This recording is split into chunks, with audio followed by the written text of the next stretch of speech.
نبی پاک صلی اللہ تعالیٰ علیہ وسلم کی حدیث اور روایت کرتے ہیں حضرت سلمان فارسی رضی اللہ تعالیٰ عنہ، اور ساتھ ہیں سیدنا بلال حبشی رضی اللہ تعالیٰ۔ فرماتے ہیں ہم نہ گھر سے نکلے، حضور نے فرمایا ذرا جلدی چلو، ایک ضروری کام ہے۔ فرماتے ہیں بڑی تیزی کے ساتھ آج روٹین سے ہٹ کر محبوب نے تیز تیز قدم مبارک اٹھائے، تیز تیز، اور فرماتے ہیں ایک گلی ہم نے کراس کی، دوسری گلی میں جو پہنچے تو پھٹے پرانے کپڑے، سادی سی بی بی، اور حالت بتاتی تھی کہ بیچاری کسی غریب گھر کی ہے۔ وہ سڑک پہ کھڑی تھی اور رو رہی تھی۔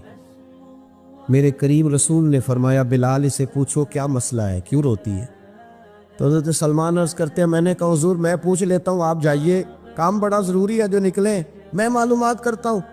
تو محبوب نے فرمایا نہیں، اس کے آنسو پوچھنے سے ضروری کوئی کام بھی نہیں، پہلے اس کی داد رسی ہوگی، اسے پہلے پوچھا جائے گا۔ روتے نہیں رہتے لوگ گھروں میں، لوگ گزر نہیں جاتے چپ کر کے، کتنے لوگ تڑپتے، کون احساس کرتا ہے؟ نبی پاک سید عالم صلی اللہ علیہ وسلم رکے اور اس خاتون سے پوچھا کیا بات ہے؟ اس نے کہا کہ بات کوئی بھی نہیں، میرا ایک ہی موٹا سا مسئلہ ہے۔ کہا وہ کیا؟ کہنے لگی میں غریب ہوں، اور غریبی بذات خود بہت بڑا گناہ ہوتی، لوگ بڑا جرم سمجھتے ہیں اس کو بذات خود۔ میں نے شروع میں کہا نا کہ مذہبی سٹیج کی بھی صدارت غریب آدمی نہیں کر سکتا، کیونکہ غریب جو ہوا جد کول دتھی ہونی انہیں نیڑے بیٹھنا ہے نا جی، جد کول نہیں انہیں تو پیچھے جا کے بیٹھنا ہے، اینڈ تے اس کو کہنا دتھی ہے۔ اس سٹیج پہ بھی غریب آدمی کی صدارت نہیں ممکن ہو ہی نہیں سکتا۔ میرے رسول پاک سید عالم صلی اللہ تعالیٰ علیہ وآلہ وسلم نے فرمایا پہلے اسے پوچھو کیا مسئلہ ہے۔ وہ کہنے لگی میں غریب ہوں، بوڑھی ہو گئی ہوں، ساری زندگی غلامی میں گزاری ہے، تیل لینے آئی تھی 5 دینار کا، بوتل میں تیل بھروایا ہے، اور اب بوڑھی ہوں نا تو کمر درد کرتی ہے، پیر پیچھے موڑا ہے تو میں گری ہوں، تیل زمین پی گئی ہے، اب زمین تو واپس نہیں کرتی، لیکن واپس جاؤں گی تو ایک یہودی عورت کی ملازمہ ہوں، وہ درے سے مارے گی، کھال ادھیڑ دے گی، میں بڑی پریشان ہوں، اب نہیں مار کھائی جاتی، ہڈیاں بوڑھی ہیں، قربان جاؤں۔ حضرت بلال کو حضور نے حکم دیا، فرمایا دوڑ کے گھر جا 5 دینار لا۔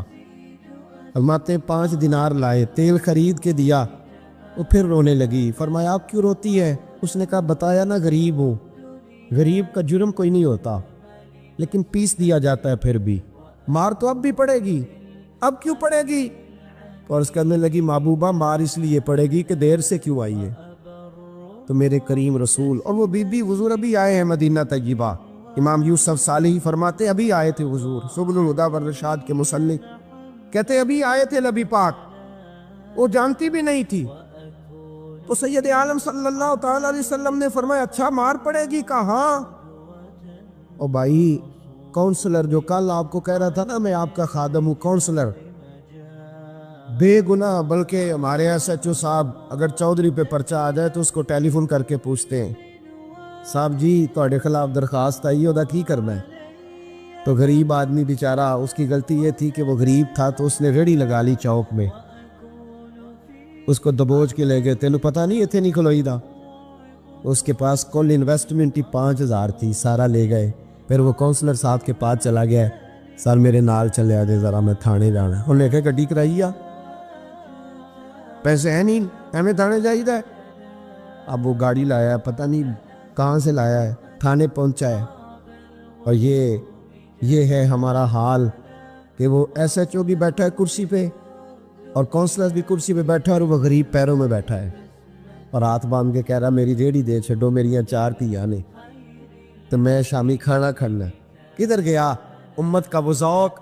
ساری زندگی نعتیں سننے والوں بتاؤ تو صحیح، نعت نے تاثیر کیا دی ہے روح؟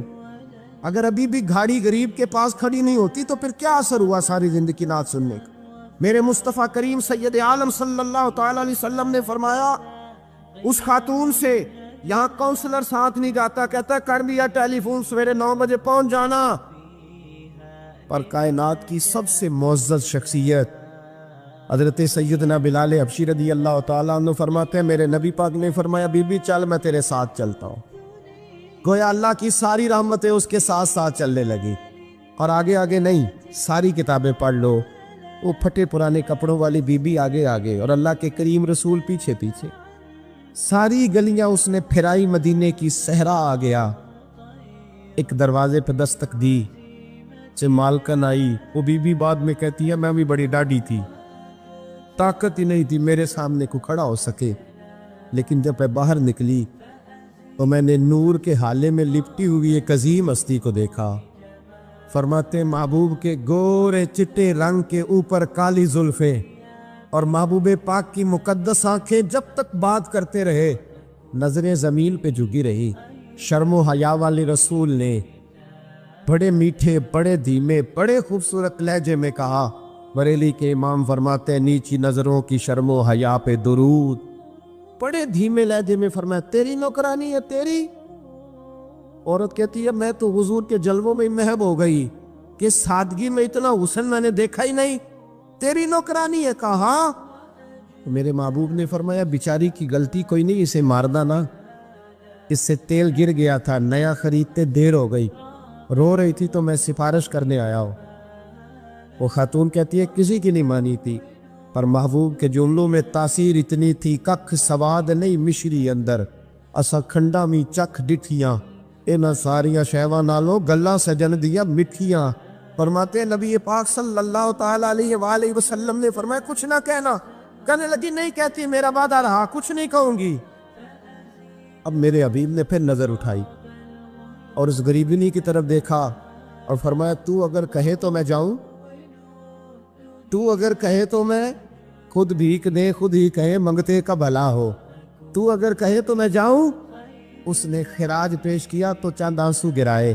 کہنے لگی محبوبہ جیسے بندہ نوازی. حضور نے رخ پھیرا. حضرت بلال کہتے میں پیچھے رہ گیا. میں پیچھے رہ گیا تو وہ دونوں بیویاں دوڑ کے میرے پاس آئی. کہنے لگی بتا تو صحیح ہے کون، یہ بتا تو صحیح کون تھے. تو حضرت بلال کہنے لگی تم نہیں جانتے. جناب بلال فرمانے لگے یہی تو ہیں جنہیں اللہ نے سچا رسول بنا کے بھیجا ہے. بیبیاں دوڑ کے آئی. کہنے لگی محبوبہ دروازے تک آئے ہو تو خالی تو نہ لوٹاؤ، مہربانی فرماؤ ہمیں بھی کلمہ پڑھا دو.